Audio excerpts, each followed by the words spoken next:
नमस्कार दोस्तों, बहुत-बहुत स्वागत है आपका एडुविस्टा बाय अश्वनी में। और आज की इस वीडियो में हम पढ़ने वाले हैं लखनऊ विश्वविद्यालय द्वारा आयोजित संयुक्त बीएड प्रवेश परीक्षा जो सन 2019 में हुआ था।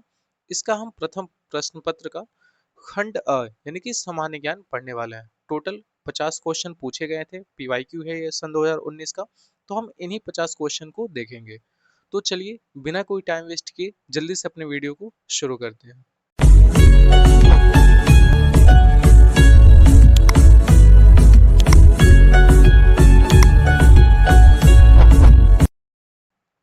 देखो, क्वेश्चन नंबर फर्स्ट है, निम्नलिखित में से कौन सा सिंधु घाटी की सभ्यता से संबंधित स्थल नहीं है? तो कौन सा संबंधित नहीं है? वो है आपका पाटलिपुत्र। बाकी कालीबंगन, रोपड़ और लोथल ये सभी इससे संबंधित हैं। जो पाटलिपुत्र था ये सिंधु घाटी सभ्यता से संबंधित नहीं है। फिर नेक्स्ट है, इनमें से किसने अकबर की धार्मिक नीति की आलोचना की थी? तो कौन आलोचना किया था? बदायूंनी ने। ठीक है, बदायूंनी ने इनकी आलोचना क्यों की थी? कह रहा है अकबर की धार्मिक नीति की आलोचना बदायूंनी ने किया था और अकबरनामा की रचना अबुल फजल ने किया था। वह दीने इलाही धर्म का मुख्य पुरोहित भी था और दीने इलाही धर्म स्वीकार करने वाला प्रथम एवं अंतिम हिंदू शासक कौन था? बीरबल था। ठीक है। फिर नेक्स्ट है, वास्को डी गामा किस वर्ष कालीकट में उतरा था? तो ये उतरा था आपका 1498 में। अब ये कालीकट पे उतरा था, ये कालीकट कहाँ है? केरला में। कह रहे वास्को डी गामा समुद्री मार्ग भारत तक आने वाला प्रथम पुर्तगाली था, या फिर कहें तो प्रथम यूरोपीय नाविक भी था। फिर नेक्स्ट है, उपनयन समारोह से क्या तात्पर्य है? तो उपनयन समारोह कब होता है? जब बच्चे को पवित्र जनेऊ धारण कराया जाता है तो उसको बोला जाता है उपनयन संस्कार। फिर नेक्स्ट क्वेश्चन है, स्वामी दयानंद सरस्वती ने किस शहर में पहली बार 1875 में आर्य समाज की स्थापना की थी? तो इन्होंने किया था बॉम्बे, यानी कि जिसको अब हम मुंबई बोलते हैं। और कब किया था? 1875 ईस्वी में। फिर नेक्स्ट क्वेश्चन है, पाली में बौद्ध ग्रंथों को आमतौर पर त्रिपिटक यानी कि थ्री फोल्ड बास्केट कहा जाता है और इनमें से कौन सा त्रिपिटक से संबंधित नहीं है? तो देखो, त्रिपिटक में 3 पिटक है, जिसमें अभिधम्म पिटक, सुत्त पिटक और विनय पिटक ये तीनों है। जबकि उपसाका जो पिटक है ना, ये नहीं है। ठीक है, इसको त्रिपिटक में नहीं कंसीडर किया जाता है। फिर नेक्स्ट है, भारत में राजनीतिक सुधारों के लिए आंदोलन शुरू करने वाले प्रथम भारतीय नेता कौन है? तो ये हैं आपके राजा राममोहन रॉय। ठीक है, देखो जो राजा राममोहन रॉय थे, ये भारत में राजनीतिक सुधारों के लिए आंदोलन शुरू करने वाले भारतीय नेता थे और ये मानवतावादी थे। उनकी विश्व बंधुत्व में गहरी आस्था थी और ये जीवन में स्वतंत्रता तथा संपत्ति ग्रहण करने की प्राकृतिक अधिकारों के समर्थक भी माने जाते हैं। फिर नेक्स्ट है, भारत महात्मा गांधी भाप से चलने वाले जहाज एसएस सफारी द्वारा दक्षिण अफ्रीका के कहाँ पे पहुंचे थे? तो ये पहुंचे थे आपके डरबन में। ठीक है। अब देखो, अगर पूछा जाएगा कि जो महात्मा गांधी थे ये भाप से चलने वाले जहाज से एसएस सफारी जिसका नाम था, ठीक है, ये दक्षिण अफ्रीका गए थे। तो दक्षिण अफ्रीका में कहाँ पे पहुंचे थे? तो ये पहुंचे थे आपके डरबन में, जो कि 1893 में ये गए थे। फिर नेक्स्ट क्वेश्चन है कि 12वीं शताब्दी के आरंभ में दिल्ली पर किसका शासन था? तो 12वीं शताब्दी के आरंभ में दिल्ली पर तोमर वंश का शासक था। फिर नेक्स्ट है, निम्नलिखित में से किसने पहले 1935 में संविधान सभा का सुझाव प्रस्तावित किया था? तो ये कौन किए थे? आपके एम एन रॉय ने किया था। अब देखो इसके बारे में देखते हैं। कह रहे हैं भारतीय राष्ट्रीय कांग्रेस ने आधिकारिक तौर पर पहली बार 1935 में एक संविधान सभा की मांग रखी थी और इस संविधान सभा का जो विचार था ये एम एन रॉय के दिमाग की उपज मानी जाती है। वहीं ब्रिटिश सरकार ने लेथिगो प्रस्ताव या अगस्त प्रस्ताव जो कि 1940 में द्वितीय विश्व युद्ध की समाप्ति पर संविधान सभा के गठन पर विचार यानी कि निश्चित आश्वासन नहीं दिया था। ठीक है, इसमें बात कही गई थी इसकी। उसके बाद क्रिप्स मिशन आया था जो कि 1942 में। इसी में सर्वप्रथम भारतीयों की संविधान सभा की मांग को स्वीकार किया गया था। और कैबिनेट मिशन जो कि 1946 के तहत संविधान सभा नवंबर 1946 में अस्तित्व में आई थी। वहीं एम एन रॉय प्रेरता थे इसके, जो कि 1934 में भारत में साम्यवादी विचारधारा की नींव भी इन्होंने ही डाली थी। फिर नेक्स्ट क्वेश्चन है, भाषा के आधार पर राज्यों का पुनर्गठन किस वर्ष में किया गया था? तो भाषा के आधार पर राज्यों का जो पुनर्गठन था ये आपका 1956 में किया गया था। ठीक है। कह रहा है भाषा के आधार पर राज्यों का पुनर्गठन केंद्र सरकार ने फजल अली आयोग की अध्यक्षता में, ठीक है, राज्य का पुनर्गठन आयोग का गठन किया और 1953 में यद्यपि आयोग ने 16 राज्यों एवं 3 राज्य क्षेत्रों के गठन का सुझाव दिया था, ठीक है, जो फजल अली आयोग था। लेकिन राज्य पुनर्गठन अधिनियम जो कि 1956 के अंतर्गत 14 राज्य एवं 6 संघ राज्यों क्षेत्र का गठन किया गया। और वर्तमान में देखा जाए जो कि फरवरी सन 2021 के अनुसार तक भारत में 28 राज्य और 8 केंद्र शासित प्रदेश माने जाते हैं। फिर वही नेक्स्ट क्वेश्चन है, भारत में किसी राज्य के राज्यपाल की नियुक्ति प्राधिकारी निम्नलिखित में से कौन करता है? तो ये करते हैं आपके भारत के राष्ट्रपति। और किस अनुच्छेद के तहत? अनुच्छेद 153 और 67, जिसमें राज्यों के राज्यपाल का वर्णन है, ठीक है। राज्यपाल की जो कार्यका पालिका का प्रमुख राज्यपाल होता है। देखो जैसे पूरे देश के लिए राष्ट्रपति होते हैं, ठीक है, उसी तरह किसी राज्य के लिए राज्यपाल होते हैं। फिर नेक्स्ट क्वेश्चन है, भारतीय संविधान का निम्नलिखित में से कौन सा अनुच्छेद विधिक समता यानी कि यानी कानून के सामने समानता से संबंधित है? तो यह है आपका अनुच्छेद 14, जिसमें कहा गया है कि विधि के समक्ष समता के अधिकार। अब इसका क्या मतलब होता है? इसके अंतर्गत राज्य भारत के राज्य क्षेत्र में किसी व्यक्ति को विधि के समक्ष समता या फिर विधियों के समान संरक्षण से वंचित नहीं करेगा। फिर नेक्स्ट क्वेश्चन है, नीलम संजीव रेड्डी भारत के कौन से राष्ट्रपति थे? ठीक है, तो ये थे आपके छठवें राष्ट्रपति, जो कि आप 25 जुलाई 1977 से 25 जुलाई 1982 ईस्वी तक के राष्ट्रपति बने रहे थे। फिर नेक्स्ट क्वेश्चन है, भारतीय राज्यों में मुद्रा बिल होने के एक बिल को कौन प्रमाणित करता है? तो ये प्रमाणित करता है आपकी राज्य विधानसभा का अध्यक्ष। फिर नेक्स्ट क्वेश्चन है, भारत में महिलाओं के लिए आरक्षण उपलब्ध है। अब किसमें? वो है आपके पंचायती राज के निकायों में। तो आप देखते होगे जब भी ग्राम पंचायत का चुनाव होता है तो उसमें कभी कभी महिलाओं के लिए आरक्षित सीटें आती हैं। फिर नेक्स्ट क्वेश्चन है, इनमें से कौन सा देश यूरोपीय देश है? तो वो है आपका बुल्गारिया, बल्कि बेनिन, सूडान और घाना, ये जो तीनों हैं ये अफ्रीकन देश हैं, ठीक है। फिर नेक्स्ट क्वेश्चन है, पेंटागोनिया कहाँ स्थित है? तो पेंटागोनिया आपका अर्जेंटीना में स्थित है। पेंटागोनिया एक पठार है, ठीक है, जो कि बिल्कुल आप अर्जेंटीना का बिल्कुल जो लास्ट वाला सिरा होता है ना दक्षिण के साइड, वहीं पे ये पेंटागोनिया का मरुस्थल स्थित है। फिर नेक्स्ट क्वेश्चन है, 21 जून को दोपहर को सूर्य की स्थिति एकदम सिर के ऊपर कहाँ होती है? तो ये होती है आपकी 23.5 डिग्री उत्तर में। तो इसीलिए क्या होता है कि 21 जून को आप देखोगे कि सबसे लंबा दिन होता है। कब? आपके उत्तरी हेमिस्फीयर में, ठीक है, नॉर्दर्न हेमिस्फीयर में। फिर नेक्स्ट क्वेश्चन है, निम्नलिखित में से किस नदी का समागम अरब सागर में है? तो इसमें आप देखोगे कि नर्मदा नदी का जो समागम होता है ये अरब सागर में होता है। बाकी गोदावरी, कावेरी, कृष्णा, इन सबों का समागम कहाँ होता है? बे ऑफ बंगाल में, यानी कि बंगाल की खाड़ी में होता है। फिर नेक्स्ट क्वेश्चन है, ग्रीनलैंड कहाँ स्थित है? तो ग्रीनलैंड आपका उत्तरी अटलांटिक में स्थित है।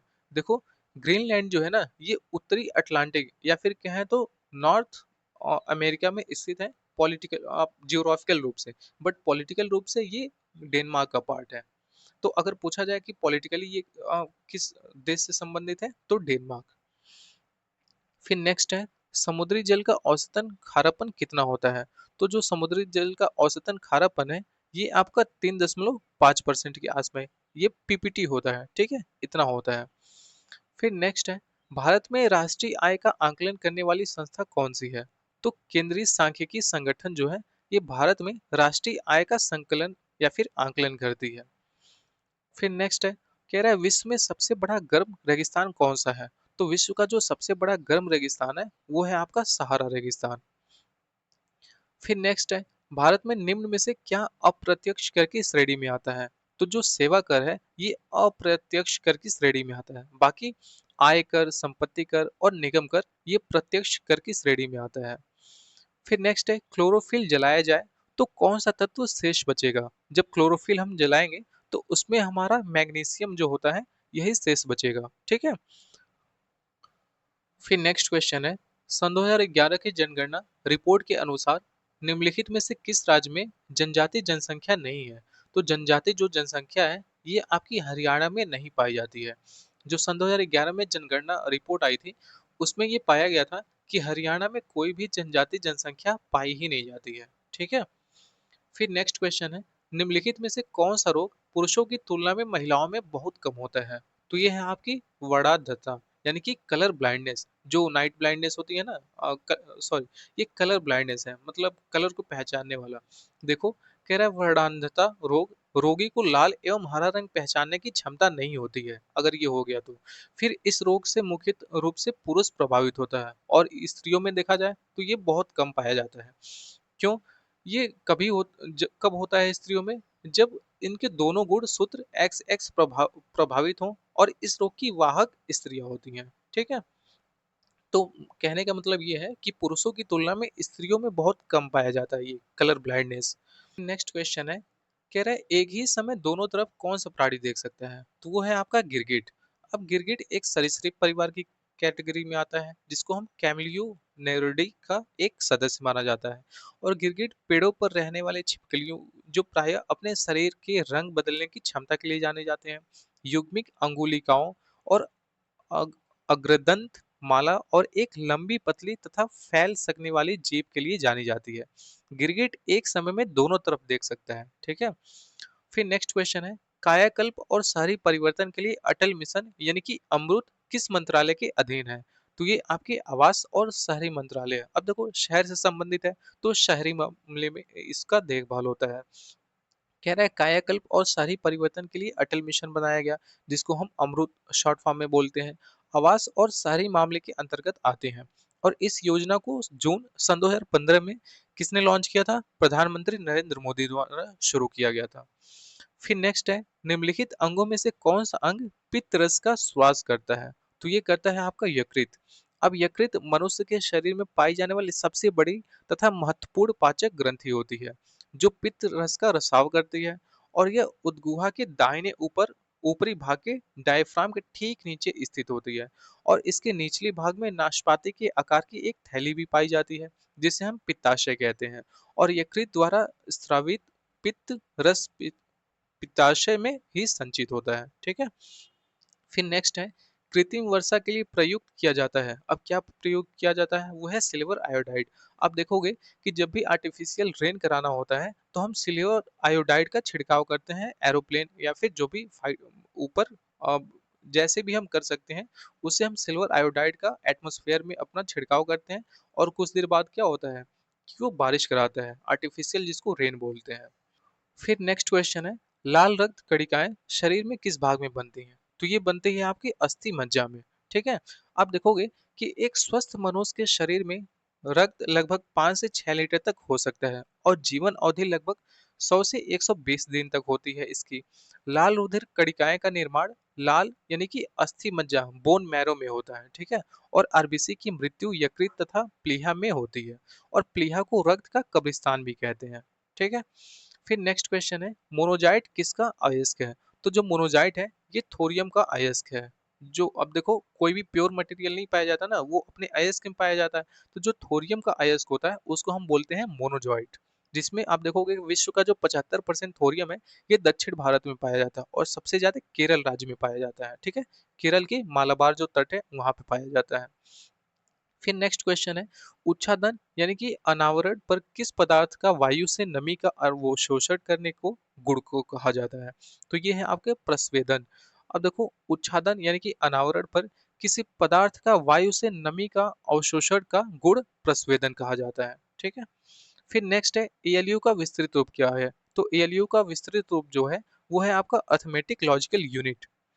फिर नेक्स्ट है, मधुबनी कला कहाँ प्रसिद्ध है? तो मधुबनी कला जो प्रसिद्ध है, ये आपकी मिथिला में प्रसिद्ध है। यह बिहार के मिथिला, दरभंगा, पूर्णिया, मधुबनी एवं नेपाल के कुछ क्षेत्रों में भी बहुत ज्यादा प्रसिद्ध है। प्रारंभ में यह चित्रकारी रंगोली के रूप में प्रसिद्ध थी, परंतु धीरे धीरे यह दीवारों एवं कपड़ों पे भी जाने जाने लगी। फिर नेक्स्ट है, प्रतिवर्ष अंतर्राष्ट्रीय जनसंख्या दिवस कब मनाया जाता है? तो ये मनाया जाता है आपका 11 जुलाई को। वहीं 15 अगस्त को हम स्वतंत्रता दिवस मनाते हैं। 31 अक्टूबर को इंदिरा गांधी की पुण्यतिथि और राष्ट्रीय एकता दिवस मनाया जाता है। और फिर 22 मार्च को विश्व जल दिवस मनाया जाता है। फिर नेक्स्ट क्वेश्चन है, कंप्यूटर के कीबोर्ड में कितनी वर्णमालाओं की होती है? तो टोटल 26 होती है। ठीक है? अब 26 लेटर है, तो 26 वर्णमाला भी होंगे। ठीक है? फिर नेक्स्ट है, वैश्विक स्तर पर प्रथम अंतर्राष्ट्रीय योग दिवस कब मनाया गया? तो ये मनाया गया आपका 21 जून सन 2015 को। और इसीलिए प्रत्येक 21 जून को हम क्या मनाते हैं? योग दिवस मनाते हैं। नेक्स्ट क्वेश्चन है, कह रहा है निम्नलिखित में से कौन सा अजैविक नहीं है? तो आपका जो कवक है ना, ये अजैविक नहीं है, ये एक जैविक है। और बाकी अगर हम बात करें पानी, मृदा, हवा का, तो ये अजैविक के घटक हैं। जबकि कवक यानी कि जिसको हम अ, रिफ बोलते हैं, ठीक है, ये क्या होता है, लिविंग बींग्स होता है एक तरह से, ठीक है, इसलिए इसको जैविक घटक बोला जाता है। फिर नेक्स्ट क्वेश्चन है, ब्रिक्स देश का एक हिस्सा कौन सा राष्ट्र है? तो ब्रिक्स देश का ब्राजील, जिसमें हम देखो सबसे पहले ब्रिक्स है ना, तो ब्राजील हो गया, रशिया हो गया, इंडिया हो गया, चाइना हो गया और साउथ अफ्रीका हो गया, ये आते हैं। और ये ब्रिक्स में टोटल विश्व की 43% आबादी रहती है इन 5 देशों में।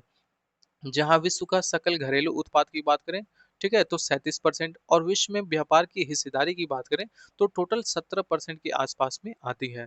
और ब्रिक्स का पहला और औपचारिक जो शिखर सम्मेलन हुआ था, ये 16 जून सन 2009 को इकात्री वर्ग में हुआ था, जो कि आपका रूस में पड़ता है। फिर नेक्स्ट क्वेश्चन है, फ्लाई ऐश क्या है? तो फ्लाई ऐश एक ऐश के लघु कण है। अब देखो, ऐश मतलब राख हो गया।